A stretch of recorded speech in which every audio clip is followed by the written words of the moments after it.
Hi, Tammy. How are you? I'm great. How are you? Fantastic. Thank you so much. Hey, my pleasure. Yeah, nice to meet you. Yeah, I'm hoping to get it set up. I did. This is just a new idea. Yeah. And I'm really appreciative that you said yes. Sure. But I did Tom Clark last weekend. Oh, I love Tom. Yes, it was great. And we He's super went fun. over on the smoking side, but people want to congregate over there, and Okay. I thought this was better for lighting. Sure. And I got a new little nifty thing, Oh. except we'll see. You know, I'll just make sure it's recording. And if you could just sit on that side, and I'll just make sure you're in. I had a little camera person last week. Yeah, I did notice it was kind of. And I'll sit with you, but maybe I won't. You know what? Oh, okay. Maybe I won't because I don't have a camera person. And we're gonna try this too. So I am like telling on myself. I'm rinky dink. Just got an idea, and the idea came to me because I was an open micer before, and we kind of all congregate around everybody when they come. You know, the professionals come, and only so many people can ask so many questions. Yeah. You know what I mean? Yeah. And I don't know. Literally, it just hit me, and I was like, why aren't people doing this? I mean, I don't know. Do you get this? Does this happen? Do you get interviewed? Yeah, sure. You do get interviewed. Okay. I'm really embarrassed. I'm all blowing around.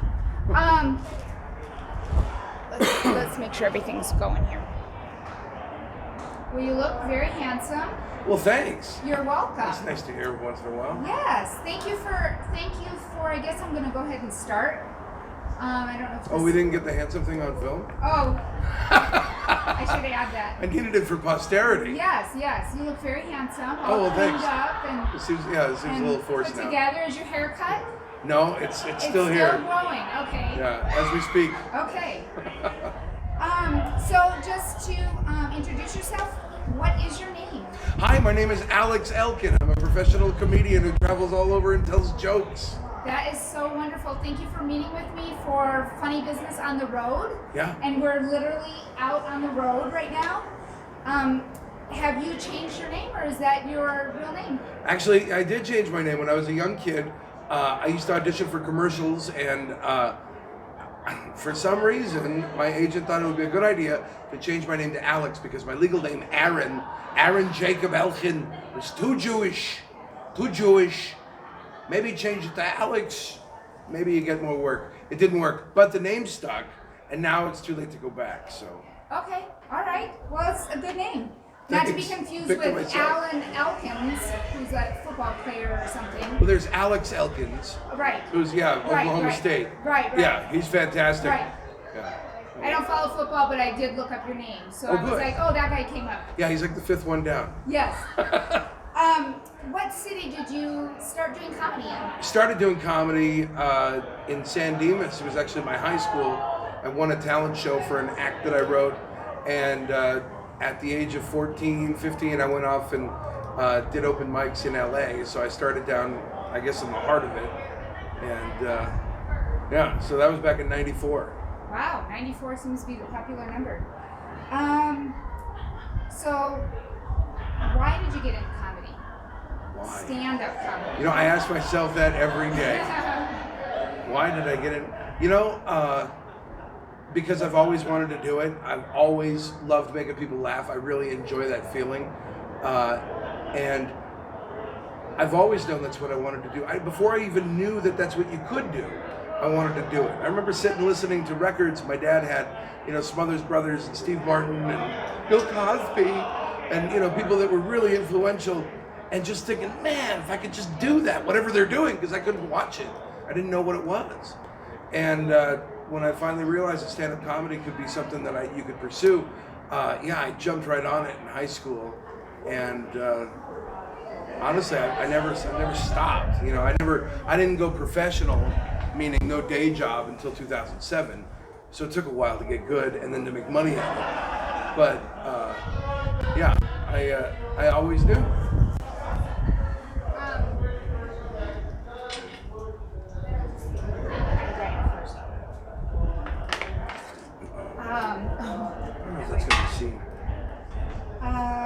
Who do you? idolize? Who do you look up to? Where do you get your Jesus. Jesus?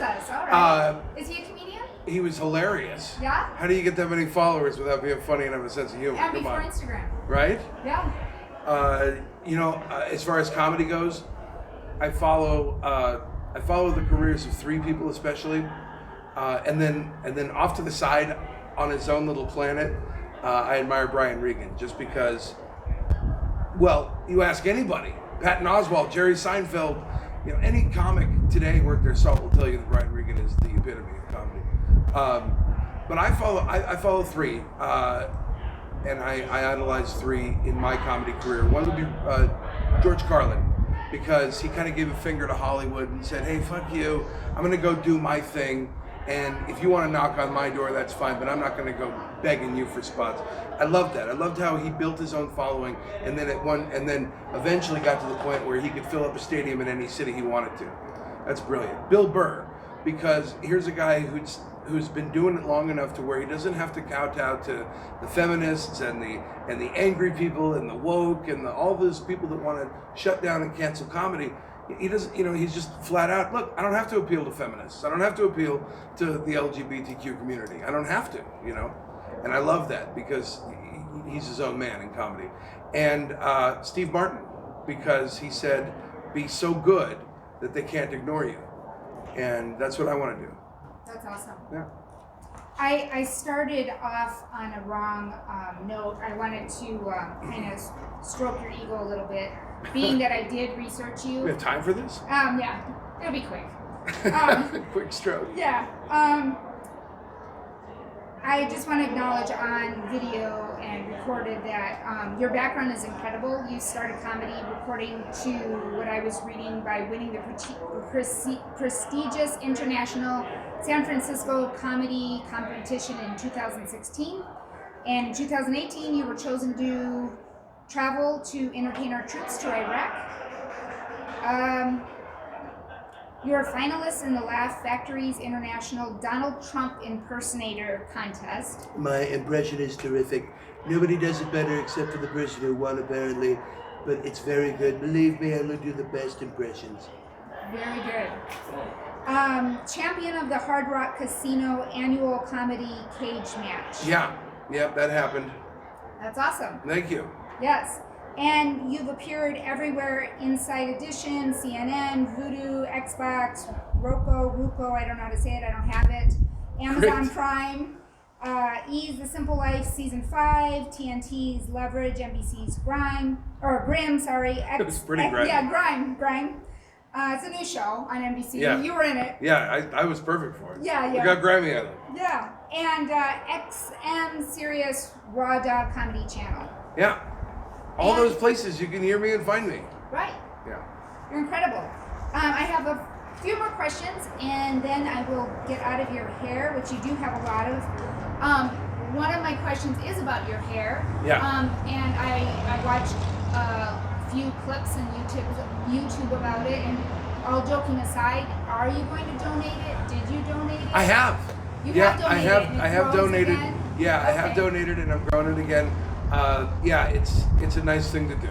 It's just a good thing to do. You know what? I think I'm actually going to join you because this is a one directional and I won't even be audio. Okay. So at least if I sit there, even if I'll be in the shot, but I need the audio, I think, because this is one directional and that little light is dying. And I don't need to see me, but you're in it great. Okay. Let's see. Did you have a good support group when you decided, hey, this is what I'm going to do? I'm going to be a comedian and I'm going to go out on the road. Yeah, I did. When I started doing actual road work, I was working at Disneyland at the time, and so all of my friends that I was at Disneyland would come and support me at my shows, and so I had a natural bringer audience, and so comedy bookers loved me, because I could always get 20 to 50 people to come. That's see me. awesome. Were you guest on? Was I gassed on? No, I was gassed on. I was gassy. With the flowing Gassed hair. off. Where is your favorite place to perform comedy? Where? Where? Oh man, that's an interesting question. I have certain favorite clubs. Right. But clubs can spoil you because people have paid money, they expect comedy, and so they're more willing to give up their laughter. And if you bomb at a comedy club, there's something wrong with you. I mean, to be perfectly honest. Right. If you're, I mean, you have everything, every advantage for you to do well. There's no reason to bomb at a comedy club. But, you know, honestly, those really aren't my favorite venues. My favorite venues are the tight, intimate ones where there's maybe 12 to 15 people in the crowd and they didn't expect comedy. And when you can get that guy to put his pool cue down, or people to come in from the lounge area to come watch you because you're causing this, that makes you feel so good, because it really tests who you are as a comic. You know, because if people came to hang out with their friends and talk to each other, they don't want to hear you unless you're good. And if you can get their attention and get that going, yeah, I've had some really great experiences that way. So I love those venues. That's great. I love that answer because we all start little. Oh, I think. I mean, unless Seinfeld ended up being in. No, I no, don't know. I'm sure he did his shit Yeah. rooms just like the rest of us. Right. Let's see. What is your favorite memory on the road? Do you drive? Do you fly? How do you? And what is your favorite memory being out? It would have to be where I launched the Careers on Fire tour. It was in 2014. It was kind of a tongue-in-cheek thing, you know, because I'm doing shitty dive bars, but the Careers on Fire, baby. And so what I did was I had a Honda Accord, and I had packed my wife and my 2 kids in it, and I booked comedy shows from Eugene, Oregon, all the way to Orlando, Florida, with about 300 to 500 miles in between. And every one of them had a gig with $500 and a hotel waiting for us. And when we got down to Orlando, I took my family to Walt Disney World. We had a great week there. And on the way back, we did the same thing. And we actually came back $100 up. And Wow. It really, really showed me that, listen, if you're listening, if you're a comic out there, if you're listening, we don't need gatekeepers. You don't need anybody telling you whether or not you can come and perform anywhere. You have a computer, you got a phone, you got a car. That's all you need. That's all I needed. Right. It's a computer, a phone, and a car. Right. And I called up these places and I got my first yes. And from there I bounced to another town. And it worked.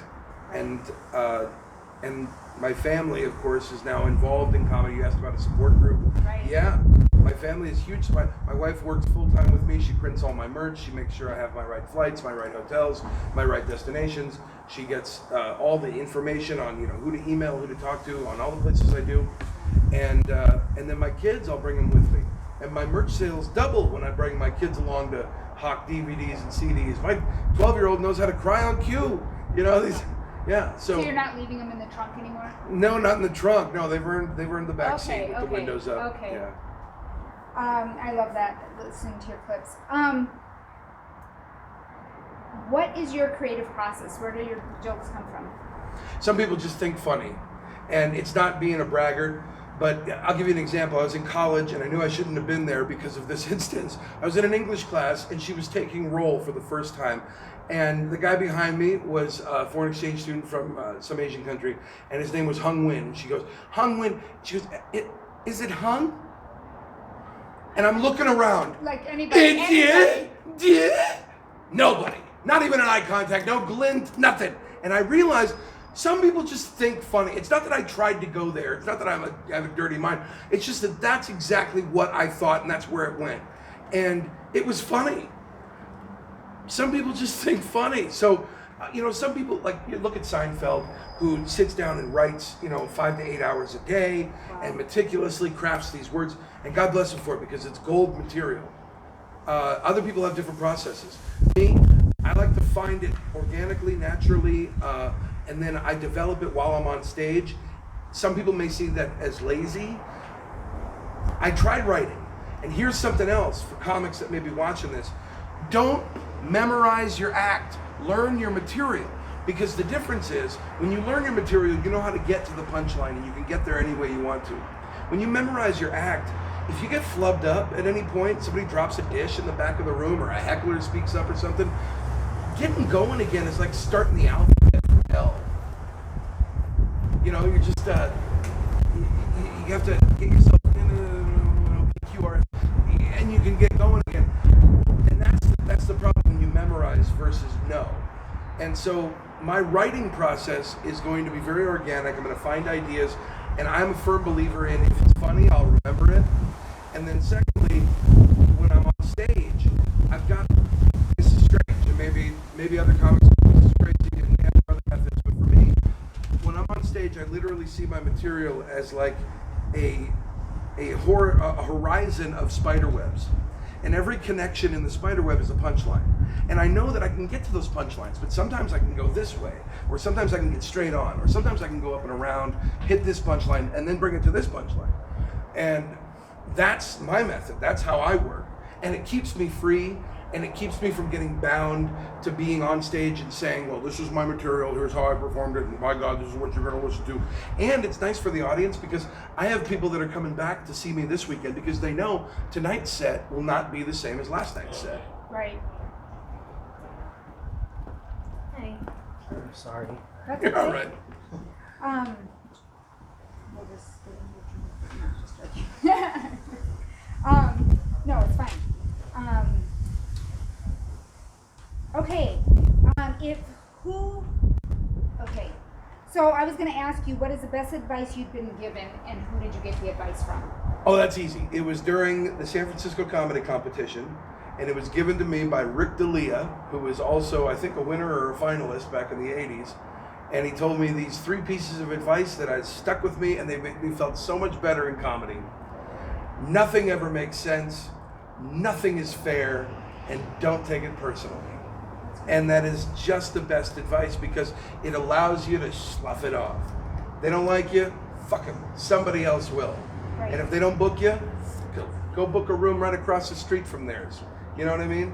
Exactly. It frees you up to realize that, look, this is all just a big lucky game. And if you get good at it, you can roll the dice well enough, you might be able to end well. You Right. know? And that takes me to, and you've been throwing out little gems. What would be the best advice you could give a starting comic? You know what? It's just, there's no theory. It's all field work. You have to get out. You have to present those. I know what it is to be a young comic. You have an idea. You have something in you. And by God, you have to get it out. You have to have people hear this idea. Go do that. Go do that. And when you're at the open mic, don't try to pander to the back of the room. Don't try to make your friends giggle. You know, go and do your work. Otherwise, get out of the way. Right.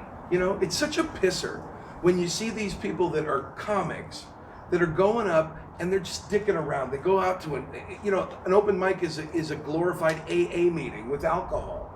You know, you go up into a microphone, you tell your troubles for 3 minutes, and then you get your drink ticket. You know, it's a Pavlov's dog's dream.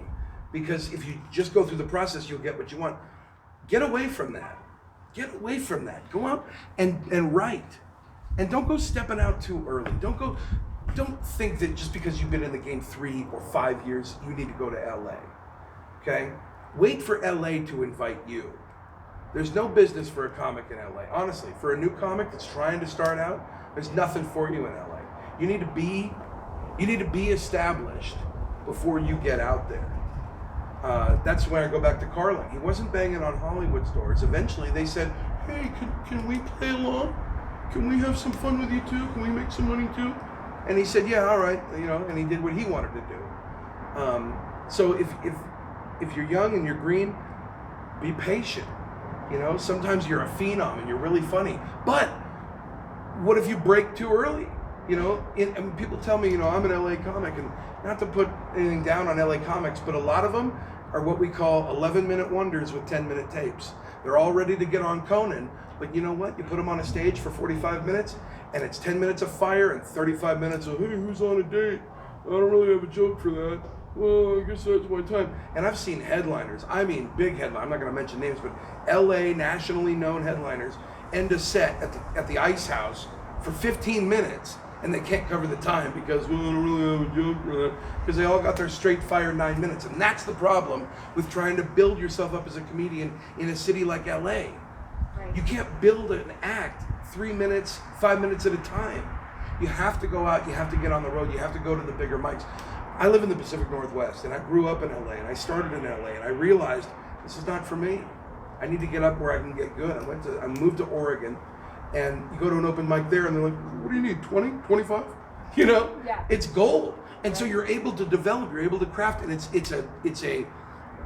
a giant boost. It's a steroid pump of comedy to get out to a place away from LA. Everybody's a comic in LA. Everybody. They're like, oh, my left-handed scissor store failed. I guess I'll just be a comedian. Because there's no degree. We don't have to go to school for it. You don't get a fucking letter of jokeology. Right. You know, anybody can jump in. So when you're new and when you're starting out, be there. Enjoy that moment. Stay there for a little while. The world needs features. We need middlers like nobody's business, and that's the sweetest spot you could be in. Right. You know, so be proud of that. Get there, and but you know, get funny, get good. Learn how to read an audience, and So your advice to a comic is to be funny. be funny, and yeah, and here's just a personal thing. If you want to work, write clean. If you want to work and you want to make money at comedy, write clean. We've all heard dick jokes, and the world does not need another one. You know, you're not going to blow anybody's mind with your amazing, your stinky vagina or small dick jokes. Try to get a little deeper and try to go into the places that other people aren't thinking. That's what comedy is. Right. That's great. Just a couple more questions. What? No. Okay. For the camera. Oh, okay. What 3 words would your friends use to describe you? Friends. Those are people that Okay, like you. how about or you this? hang People around. who like me, and here's what I would hope, if we're sitting around my casket, here's what I would hope they would say. I would hope they would say generous. I would hope they would say funny. And I would hope they would say family oriented. Can we use a hyphen? Mm-hmm. Yeah. Yeah, that's yeah. great. I would love hope that. I would hope they would say those things. What one word would you say to describe yourself? Myself. We can't take too personal.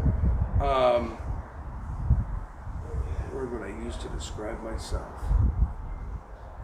I would say determined. Oh, I like that. Yeah, It's a great because word. I know what I look like. You know, I know that you're a Hollywood leading man, and I know that I want to get into a business where 99% of it is being objectified and looked at as a piece of meat. But I hope that people can see that at least I'm willing to push. I think of Danny DeVito, right? Danny DeVito. The only reason why we know the name Danny DeVito is because he was determined. Every audition, it didn't matter if it was a troll under a bridge or a fairy princess living in a tower, he was at that audition. Every one of them. So that they eventually go, yeah, DeVito's here again. But they got to know him and like him. And then eventually when his role came up, you know who we need for this? Give me DeVito. Right. One day. Give me Elkin. Excellent. Just 2 more questions. What question did I not ask you that I should have asked you? That I can use to ask another comic? Well, I don't know what your last question is, so that's not fair. Oh, that was, yeah, okay, so let me give you the last question. That's a trick question. Let me give you the last question. The last question is a question from Tom Clark, which was the question I asked him, what didn't I ask you that I should ask the next comic? Oh, okay. And his question is, what is the best or worst bombing story? He said best or worst, meaning however you want to say it. Okay. I have a best and a worst all in the same one. I was doing a retirement home for people in a convalescent state. So obviously they're living their last days out, and a lot of them are in a lot of pain. Right. And I was doing so poorly that even though it hurt, they still got up and walked out. You know you're doing bad. That's funny. Yeah. That's So pretty good. I'll tell you a question you need to ask your next comic that I didn't hear. Yes. Is where can people hear about you? Where are you going to be next? And how can people find you? So that's a great Excellent. thing. And what are the answers to those questions? So you can go to alexelkin.com. That's ELKIN.com. You can find me on Pandora, Spotify. I've got 2 specials on Amazon Prime. You can find me on YouTube, of course. Anywhere they stream music, you can download my albums. I've got a couple out there. any support that way, that's what people can do. You know, I was at a gig a couple of weeks ago in Portland. I turned my back for a second while I was selling merch and somebody snatched my money bag.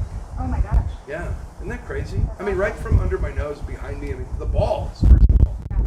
And it really irked me. And I posted a video about it. You can check it out if you want to. But the gist of it was, I had to, whoever it was, I had to forgive that person for myself.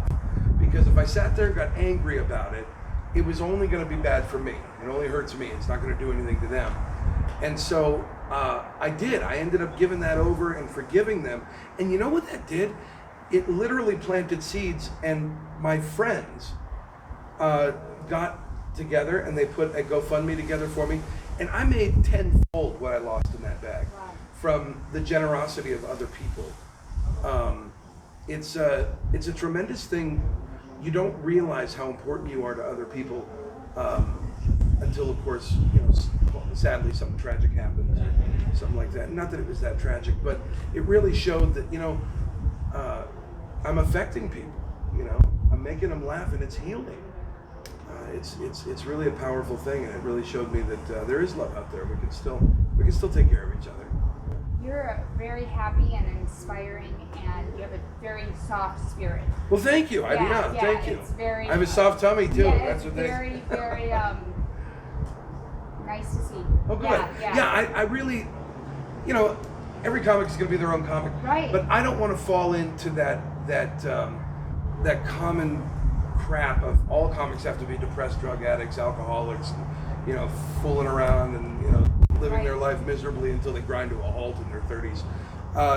I'm supporting a family of 5. I got 3 kids they got food in their tummies and baseball cleats on their feet and instruments in their mouths, and everybody's happy, and we're doing it on jokes. And that's because we live in a country where we can go out and speak our mind, and if we can make it powerful enough to actually make people laugh, you can get paid for that. And that's an amazing thing, and I never want to lose that. I am a huge proponent of the First Amendment in this country, and you know, a lot of people can hate me for this, but you can't have a First Amendment without a Second Amendment, because you got to be able to protect these freedoms. And for any woke comics out there that are thinking that you know, you need to cancel comedy or shut down people that have speech that you don't agree with, that's a dangerous thing in this business. Right.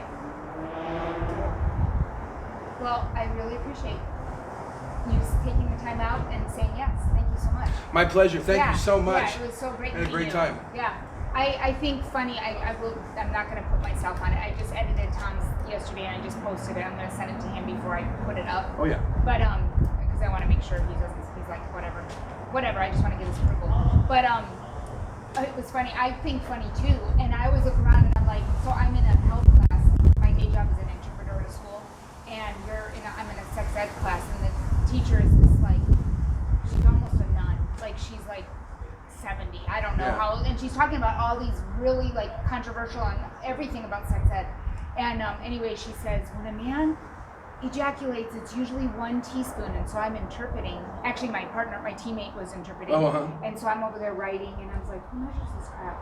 And then I told my friend, I'm like, I think it's more than a teaspoon. She goes, right? It's supposed to be 10 cc's. Yeah, I don't know, but a loving spoonful. I think the same thing. That I mean, I'm like, I'm at work, so I'm like, am I not supposed to be thinking that? But like, she just you set can it think up. it. You can think it. Yeah, you just can't say it. Yeah. I mean, thank you so much. I gotta get inside. Yes, Great to meet you. Yes, I'm gonna go check you out. Oh, please. Thank you so much.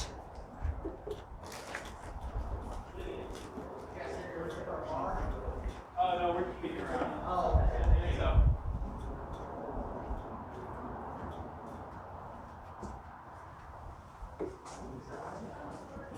So.